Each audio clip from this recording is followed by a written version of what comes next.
Hari Om, Namaste, welcome everyone to day 65 of 108 days of Surya Namaskara or Sun Salutations challenge. Now today, as usual, first we will complete our Surya Namaskara or Sun Salutations asana flow. As you know already, it's a sequence of 12 asana postures. Here is the link. If you haven't seen that video yet, what are the names of these 12 asanas in Sanskrit and in English, please take a look. And then after we complete the physical flow, today we will be discussing about the fourth of the 5 yamas, the effect of that, which is Brahmacharya or celibacy. Very, very interesting and important point, especially at recent times. We have so many things, so many ideas, notions, misconceptions, preconceived notions, all of that. We will learn it straight from the root text. What does Maharishi Patanjali says when one yogi, a practitioner, is established in the principles of celibacy or sustained use of the seminal reproductive fluid, right? So Brahmacharya. With that, let's get onto the mat straight away and we see you after the physical practice for the yoga philosophy part. Let's get going.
In this 65th of the 108 days Surya Namaskar challenge yoga philosophy section, we will be talking about the effect and impact of the fourth of the 5 niyamas, which is Brahmacharya or celibacy, sustained use of our reproductive seminal fluid.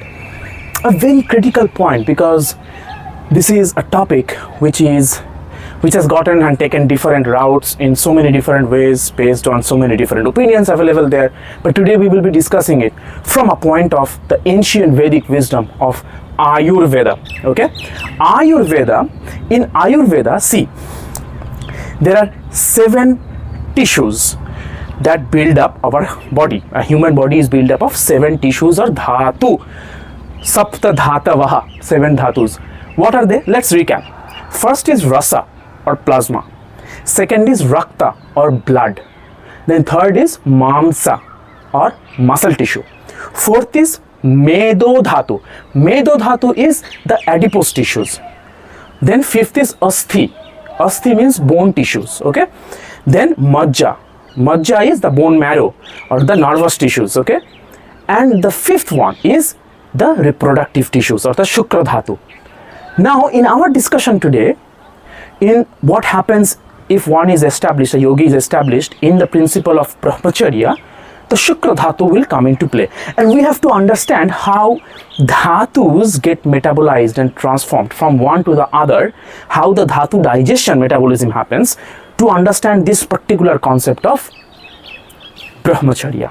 Let's first learn what does Maharishi Patanjali talks in the sutra form and its direct meaning, literal meaning. Then we come in the purport of it, the elaboration of it.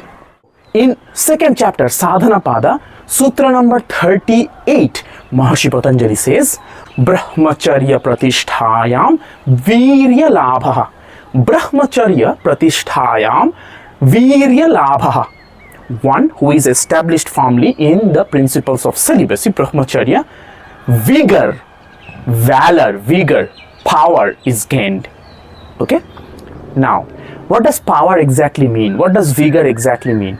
So see, in Ayurveda, there is a concept of vyadhi kshamatvam, means how one's body is able to resist and thwart the effect, the attack of external forces which make you sick, which make you diseased, right? So vyadhi kshamatva means the kshamata, the power to resist the external forces that make one sick.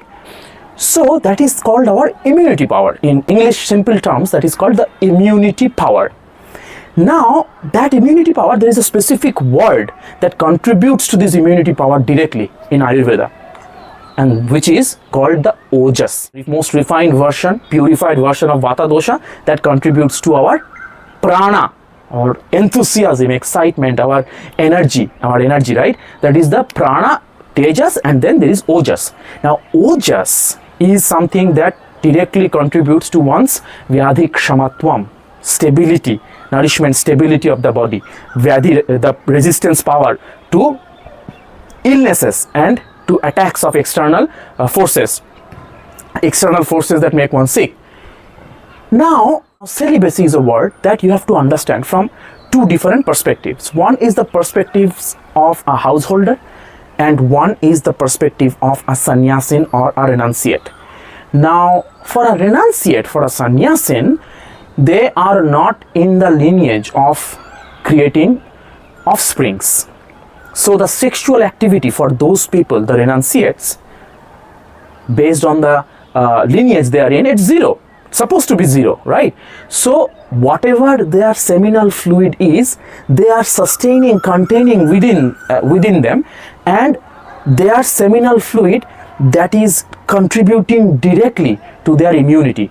Now when I say that, what do I mean? That they are sustaining the whole of their seminal fluid and their immunity power is boosted. So you will see that they will have a certain lucidity in their whole appearance. It's certain nourishing element in their body which will be very visible if you go to the sannyasins. I have grown up from when I was little kid, 10 years, even before that I have been interacting with sannyasins of Ramakrishna Mission Order. You will see it's very clear from their, of course, tejas is also there, prana is also there, and ojas means they have the body has certain form of lucidity, sweetness within them, right? health within them. It's very visible. Now, when I say why, if you think about this, why is it the case that when somebody is sustaining their maintained in their celibacy, why the vigor or power is gained? Two things here. One is the celibacy and one is the power. We will explain both. The celibacy, I told you, from two sides. One is the householder side, who is there and whose objective is for to have offsprings for most of them. I know there are people who choose not to have offsprings, but sexual activity, I mean to say, is a part and parcel of their life.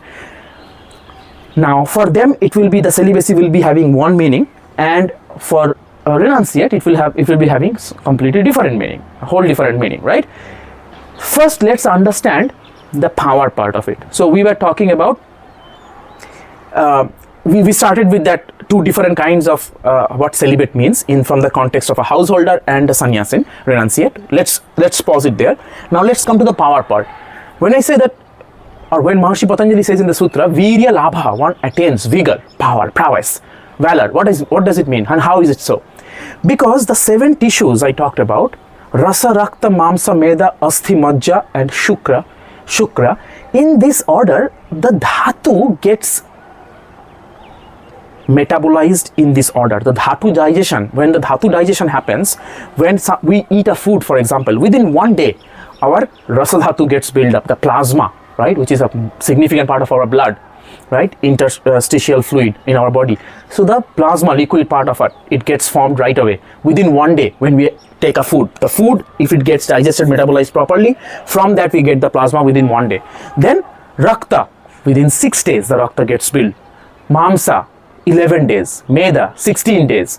Asthi, 21 days. Majja, the neural tissues, that gets 26 days. And shukra, 31 days. From a food that we are consuming, that to come and become in the process of dhatu digestion, the tissue digestion, shukra dhatu is built the very last, the finest of the finest. That takes 31 days on approximately in an adult. Now, think about this. 1 liter of milk, if you think this analogy, when this whole Vedic process of making ghee from the milk, I always love to give this analogy. 1 liter of milk, if you make it ghee in the Bilona process, means you boil it, you first make it curd, you take the malai of the curd, store it. When enough malai gets deposited, you churn the malai from the curd, taken from the curd, and that malai becomes butter. That nani, you separate out the nani, you then boil the nani in a moderate temperature and it becomes ghee. So doodh to malai, to doodh to yogurt, from yogurt you take the yogurt malai and you accumulate enough to churn it to, you churn the malai to butter, the butter comes up, the rest amount becomes buttermilk. That's a whole different story. You take out the butter and then from the butter you make the ghee. So ghee, in every kana, in every particle of the ghee there is milk, because this ghee is the purest form of the milk. But think about the quantity. You started with 1 liter of milk, and how much ghee did you get? Well, in fact, is this churning of this, and I did it once from the scratch. I got milk from the farm, cow milk with thick amount of malai and all that. Did the ghee, homemade the ghee. You collected the cream of the ghee, accumulated enough, like a huge amount. Then I actually did this churning by hand with that churner handle, churning handle in the US, when I was in US. And the ghee, when I got the ghee, I was like having 1 gallon of milk or something like this. And with a 1 gallon means 3.78 liter, less than 4 liters, right? Maybe 100 grams or a little more, I don't remember exactly, but this small tiny container of ghee was made in this purest form. So I wanted to give you this example, because with a huge amount of milk, you only get a certain amount of ghee, because it's the finest, purest form, which goes through this digestion, which goes through this metabolism. Cooking is metabolism, right? You are transforming, goes through this transformation to get to this finest form, which is the ghee, this amount. Shukra dhatu is just like that. Rasa dhatu, when it gets digested, it builds its upadhatu, it gets nourished by himself, it nourishes itself, builds the upadhatus, like the lacrimal tears and all that. For the rasa dhatu, then it has its mala gets created, then it contributes the residue amount to rakta dhatu. Rakta dhatu gets nourished by itself, creates the upadhatus of rakta dhatu, like the sira and kandara, right, the tendons and the veins and tendons, right. Sira, Kandara, those are the Upadhatus. There is the Mala that gets created, which is the Pitta. Rasa Dhatu's Mala is the Kapha. All of that gets created from the Rakta Dhatu. Whatever is the rest amount, the Dhatu in the digestion process, that goes to the second. So to the third Dhatu, which is Mamsa Dhatu. Similarly, Mamsa Dhatu gets nourished, creates its Dhatu and Upadhatu and Mala, and it goes to the next Dhatu like this. So going, and one part of this Dhatu digestion and metabolism, one part contributes to the Ojas. So think about of a chain of the Dhatus: Rasa, Rakta, Mamsa, Meda, Asthi, Majja, Shukra. Now Rasa Dhatu gets digested, metabolized, and it sends the residue amount to here. But an element, of course, the Upadhatu and Mala gets created in the process of digestion of Rasa Dhatu, but one contribution of Rasa Dhatu digestion is contributing to Shukra Dhatu, only a part. Then Rakta Dhatu gets digested, metabolized, the Upadhatu and the Mala of Rakta Dhatu is created, one part goes to Shukra Dhatu. Rasa Rakta Mamsa, it gets digested, creates its Upadhatu and Mala, Dhatu Mala, and then it goes to the Mamsa Meda Dhatu, but one part contributes to the Ojas, the immunity power. So like that, in the chain of the Dhatus, the last Dhatu is Shukra Dhatu. In the Shukra Dhatu, there is no other Dhatu after the Shukra Dhatu. So the whole contribution of Shukra Dhatu goes towards the Ojas, our Vyadhik Shamatvam, our resistance power towards immunity, towards falling sick, resistance power to the forces which make us fall sick. So the whole of that goes to our immunity, right, for the Shukra Dhatu, So the Shukra Dhatu is directly related to our being celibate, right, because in the act of this sexual intercourse or sexual activity, there is a loss of the seminal fluid, right, the seminal fluid, which contains the Shukra Dhatu, which is the Shukra Dhatu, right.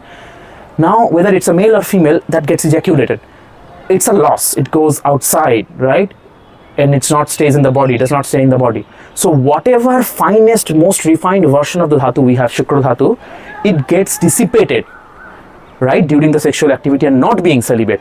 So whatever contribution we were getting from this Shukra Dhatu, which is the direct contribution of that whole amount of Shukra Dhatu, it is disturbed in that sense. Now whoever is containing it, having it and using it, aligning with a restrained life form, aligned with their restrained life activity, for them it is not as much being dissipated. So the contribution of Shukra Dhatu to the Ojas, the immunity power, is maintained. So when somebody is established firmly in Brahmacharya, what happens is that their Ojas is replenished all the time from the Shukra Dhatu, because there is no other Dhatu after Shukra Dhatu for metabolizing, to be metabolized, that it sends its contribution to. The whole contribution of Shukra Dhatu metabolism goes to the contribution towards increasing Ojas in the body. So their Vyadhik Shamatvam increases, and when one is resistant to falling sick, what does one become? They become powerful in that regard. Power does not mean, Virya does not mean it's only you have biceps or triceps or you have big thighs and quads and all that. No, Virya means your valor prowess, right? How you can show up into challenges, how your resilience, your mental resilience, your physical resilience, physical resistance to falling sick. One person with a huge body, they can fall sick very easily by a little cough and cold. With a little like rainfall or shift of temperature, they can fall ill with cough and cold and sneezing and all that. So that's not called Ojas. That's not called Virya I'm talking about. Virya means power, means taken together. The power means the mental power, the mental resilience to fight back in the life struggles, the power to stand up against what is right, to stand up for what is right and against what is incorrect, and to speak up their voice and to resist the external forces that make one fall sick. All of that taken together is power. So one who is established in that, they gain power. Okay, that's why vīrya-lābhaḥ.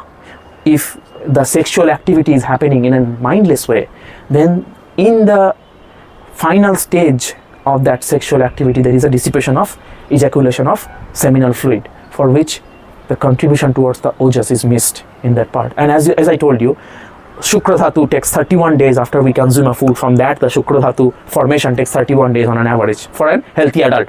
So it's the ghee. It takes so much of effort to to form that fluid, and if it gets dissipated mindlessly, right, so our reservoir of ojas gets depleted, and which in turn allows us to fall sick very easily, whether it's physically or mentally. Did I make sense? Please write in the comments if I made sense, and if you knew this before, and if it was like a mind-blowing moment for you, also let me know in the comment section. So this was the power part of it. Now let's come to celibacy. We are talking about the two kinds of celibates, right? For the sannyasins, for the renunciates, they have their spiritual practices. It's creating offsprings or coming in touch with opposite sexes, and engaging in sexual activities are not part of their daily routines, of their practices, sadhana.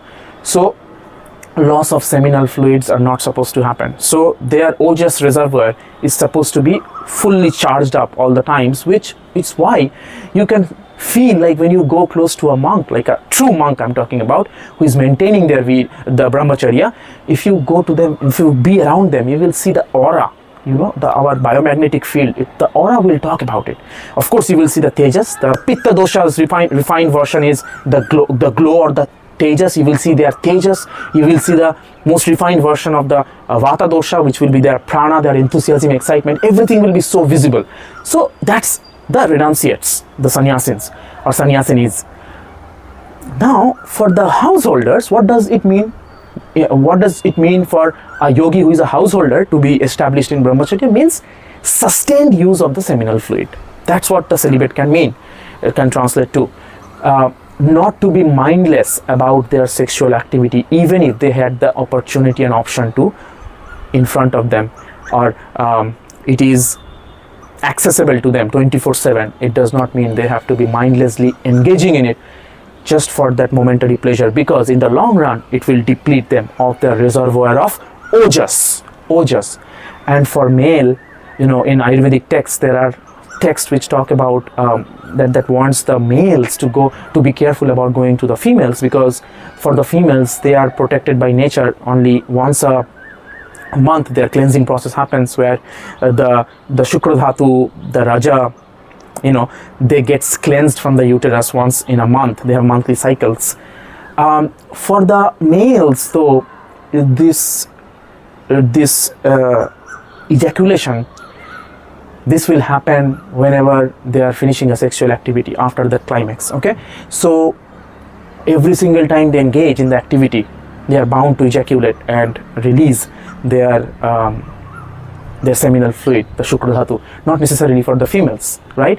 So having said that, males have to be even more careful about being established and being mindful about engaging in the sexual activity. Oftentimes, why I said at the beginning that this has gone wrong in different ways, because oftentimes people say that everybody should be everybody should be celibate, in the sense not being engaged at all in the sexual activity. And then the whole life will stop in this planet, right? That's not the point. Also, if you think about this, I will give you another perspective. It is the 4 ashrams in the Vedic pratha, in the Vedic lifestyle. There were 4 ashrams: Brahmacharya ashram, then Garhasthya ashram, then Vanaprastha ashram, and then Sannyas ashram. The 4 stages of one's life. The first phase is the Brahmacharya, when one engages in learning, accumulating knowledge and wisdom, so that can help them earn their living in their Garhasthya jivan, Garhasthya ashram, right? So it also can indicate that having established in Brahmacharya, when it's the time for engaging all the energy, all the focus and attention to gaining more knowledge and wisdom, right? And not dissipate the energy, especially during that phase of the life, 0 to 16, 0 to 18, 0 to 20, then 0 to 25, however long it is for one's life, when they're engaged in learning phase of it, educating themselves, preparing themselves for the life battles. At that phase, it's most important to be established in Brahmacharya. Okay, so sustained use or being celibate in that period. Was I clear to explain this sutra? Brahmacarya-pratiṣṭhāyām, vīrya-lābhaḥ, 38th sutra of the 2nd chapter or sadhana pada, where Maharishi Patanjali explains the effect of being established firmly in celibacy. I hope this discussion was helpful for you, and if you have any thoughts, any comments of celibacy, please do let me know in the comments. I would love to hear your thoughts and how you interpret, how you have learned this sutra, if you have learned this before, and you can share your thoughts with our community. Thank you so much. With that, I would like to draw a close to this session of 65th session of our 108 days Surya Namaskara, and we will move on next tomorrow in the discussion of the effect of the final yama, which is aparigraha. Okay, aparigraha, non-accumulation, non-hoarding, non-acceptance of unnecessary gifts. Okay, with that, thank you so much. Like, share, subscribe, comment, and please do watch the other videos which I have been posting and working so hard to create for you. For example, these two videos on mindset and discovering your ikigai. You would love this if you go through this entire part. I'm sure you're gonna enjoy that. Please do that and share these videos generously with your loved ones. Take care. Hari Om. I will see you soon tomorrow. Bye bye.